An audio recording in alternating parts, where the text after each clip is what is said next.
Hello guys, welcome to my YouTube channel. दोस्तों, आज की वीडियो में हम लोग क्लास 12 हिस्ट्री के फर्स्ट चैप्टर ईंटें मनके और अस्थिया यानी हड़प्पा सभ्यता का एक मोस्ट इम्पॉर्टेंट क्वेश्चन करने वाले हैं दोस्तों, जो आपके एग्ज़ाम में 8 मार्क्स यानी 8 नंबर का आएगा दोस्तों।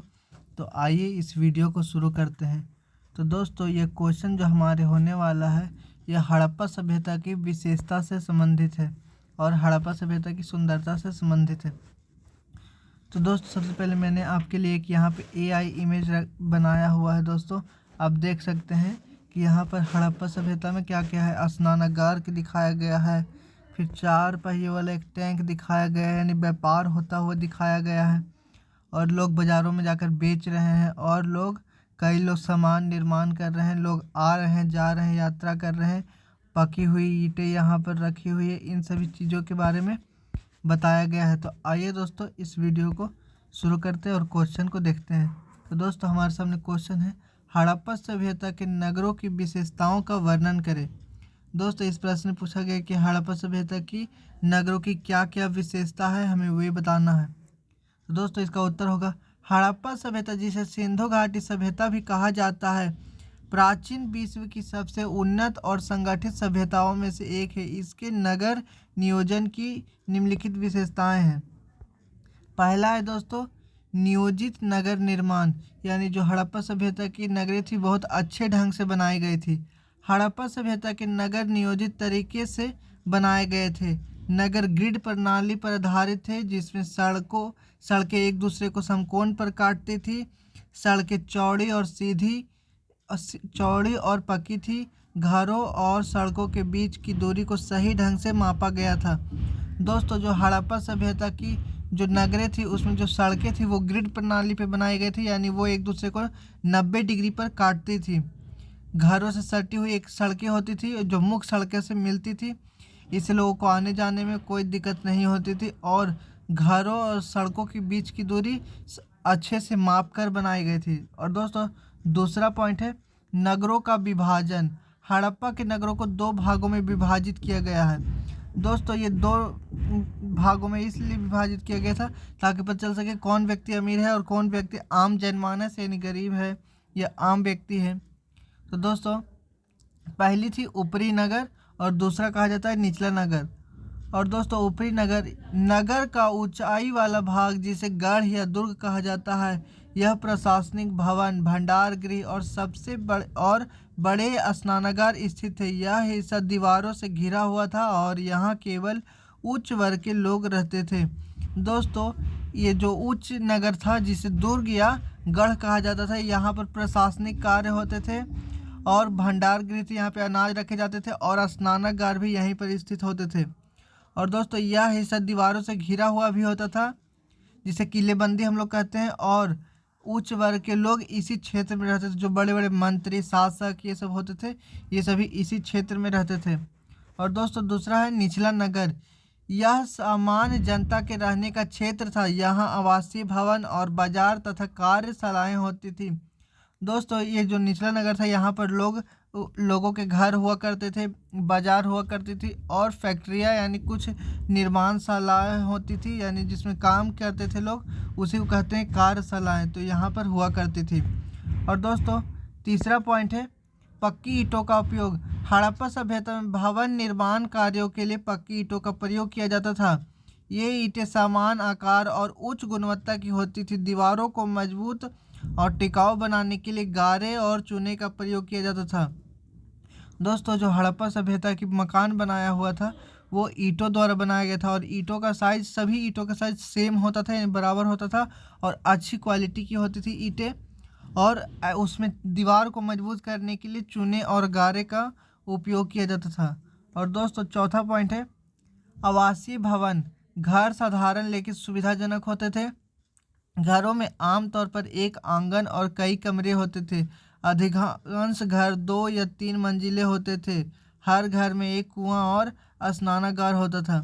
दोस्तों, हड़प्पा सभ्यता के जो घर होते थे बहुत सुविधाजनक वाले होते थे, जिसमें कुआं भी होता था, आंगन भी होता था, और बहुत सारे कमरे होते थे। और कई कई तो ऐसे भी घर होते थे जो 2 और 3 मंजिला के थे, और उसमें सीढ़ियाँ भी लगी हुई थी छत में जाने के लिए। और दोस्तों 5वां पॉइंट है उन्नत जल निकासी प्रणाली, यानी हड़प्पा सभ्यता में अपशिष्ट और गंदे जल को बाहर निकालने के लिए भी व्यवस्था किया गया था। हड़प्पा सभ्यता की सबसे बड़ी विशेषता उनकी जल निकासी प्रणाली थी। प्रत्येक घर एक नाली से जुड़ी हुई थी। नालियों में पानी की सफाई और रख रखाव के लिए गड्ढे बनाए गए थे। घरों में शौचालय और स्नानागार की व्यवस्था थी जो जल निकासी प्रणाली से जुड़े होते थी। दोस्तों हड़प्पा सभ्यता की जो जल निकासी प्रणाली थी, जो नालियाँ थी, उसमें जल निकालने के लिए गड्ढे बनाए गए थे और साफ पानी की व्यवस्था की गई थी और नालियों की सफाई भी की जाती थी और घर में शौचालय और स्नानागार की व्यवस्था भी की गई थी। और दोस्तों 6ठा पॉइंट है स्नानागार यानी ग्रेट बाथ। मोहनजोदड़ो में स्थित ग्रेट बाथ सबसे प्रसिद्ध संरचना है। यह एक बड़ा आयताकार जलाशय था जिसमें पानी को भरने और निकालने की व्यवस्था थी। इनका उपयोग संभवतः धार्मिक अनुष्ठानों के लिए किया जाता था। दोस्तों जो स्नानागार है वो मोहनजोदड़ो से प्राप्त हुआ है। यह एक आयताकार जलाशय था, यानी एक तालाब जैसा था, जिसमें लोग नहाया भी करते थे और उससे पानी भी निकाला करते थे और इसका उपयोग धार्मिक अनुष्ठानों के लिए भी किया जाता था, यानी धार्मिक कार्यक्रम के लिए भी किया जाता था। और दोस्तों 7वां पॉइंट है गोदामों और भंडारगृह। हड़प्पा सभ्यता में विशाल गोदाम और भंडारगृह पाए गए हैं, जैसे मोहनजोदड़ो लोथल के गोदाम। इनका उपयोग अनाज और अन्य सामग्री को संग्रहित करने के लिए किया जाता था। गोदाम और पक्की ईंटों से बना गया था और इन्हें हवादार खिड़की की व्यवस्था थी। और दोस्तों जो ये हड़प्पा सभ्यता की जो मोहनजोदड़ो है दोस्तों, उसमें भंडार गृह यानी गोदाम भी पाए गए हैं और उसमें अनाज रखा जाता था। और लोथल में भी ऐसा पाया गया है और उसमें अनाज या अन्य सामग्री रखी जाती थी और इन्हें पक्की ईंटों से बनाया गया था और इसमें खिड़की की भी व्यवस्था की गई थी ताकि वो हवादार हो सके। और दोस्तों 8वां पॉइंट है सामाजिक और व्यापारिक संरचना। हड़प्पा के नगर व्यापारिक गतिविधियों के केंद्र थे। लोथल जैसे स्थान बंदरगाह नगर थे जहां से समुद्री व्यापार किया जाता था। व्यापार के लिए वजन और माप की सटीक प्रणाली विकसित की गई थी। दोस्तों जो हड़प्पा सभ्यता का एक क्षेत्र था लोथल, जो गुजरात में स्थित है, ये बंदरगाह यानी समुद्री पतन के लिए जाना जाता है और यहाँ पर सभी वस्तुएं रखी जाती थी जो बेचने के लिए थी और उसके लिए मापने के लिए एक प्रणाली भी बनाई गई थी।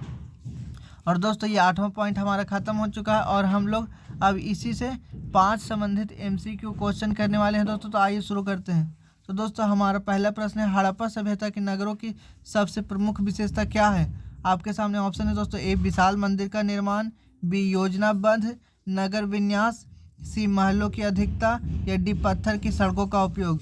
दोस्तों यहाँ पे हमारा पहला जो ऑप्शन है विशाल मंदिर का निर्माण। दोस्तों हड़प्पा सभ्यता में कभी भी मंदिर नहीं पाए गए थे लेकिन मूर्तियाँ पाई गई थी।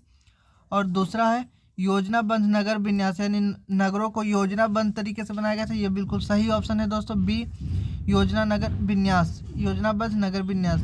और दोस्तों दूसरा पॉइंट है निम्नलिखित में से कौन सा हड़प्पा सभ्यता का एक प्रमुख नगर नहीं है। ए मोहनजोदड़ो, बी हड़प्पा, सी पाटलिपुत्र या डी कालीबंगा। दोस्तों ये बहुत ही आसान क्वेश्चन है, आप इसका आसान तुक्का लगा सकते हैं। इसका सही उत्तर हो जाएगा पाटलिपुत्र। पाटलिपुत्र दोस्तों पटना को कहा जाता है और ये अशोक के काल में बनाया गया था। उसे उदयन ने मगध साम्राज्य की राजधानी बनाई थी। और दोस्तों तीसरा पॉइंट है हड़प्पा सभ्यता में महान स्नानागार जिसे ग्रेट बाथ कहते हैं किस नगर में स्थित है। आपके सामने ऑप्शन है दोस्तों ए लोथल, बी कालीबंगा, सी मोहनजोदड़ो या डी राखीगढ़ी। तो दोस्तों इसका सही उत्तर हो जाएगा सी यानी मोहनजोदड़ो। और दोस्तों आपके सामने चौथा प्रश्न है हड़प्पा सभ्यता के नगरों में घर मुख्य रूप से किस सामग्री के से बनाए जाते थे। आपके सामने ऑप्शन है ए लकड़ी, बी पक्की ईंटों या सी कच्ची मिट्टी या डी पत्थर। तो दोस्तों इसका सही उत्तर हो जाएगा बी यानी पकी हुई ईंटों से बनाई जाती थी। और दोस्तों पांचवा प्रश्न है लोथल नगर किस लिए प्रसिद्ध था। आपके सामने ऑप्शन दोस्तों व्यापारिक बंदरगाह, बी विशाल मंदिरों के लिए, सी लौह निर्माण के लिए या डी महलों के लिए। तो दोस्तों इसका सही उत्तर हो जाएगा व्यापारिक बंदरगाह, क्योंकि दोस्तों ये एक पतन हुआ करता था जिससे दूर देशों से भी व्यापार किया जाता था। थैंक यू दोस्तों, वीडियो पसंद आया है इसे लाइक करें और मेरे चैनल को सब्सक्राइब करें। Thank you.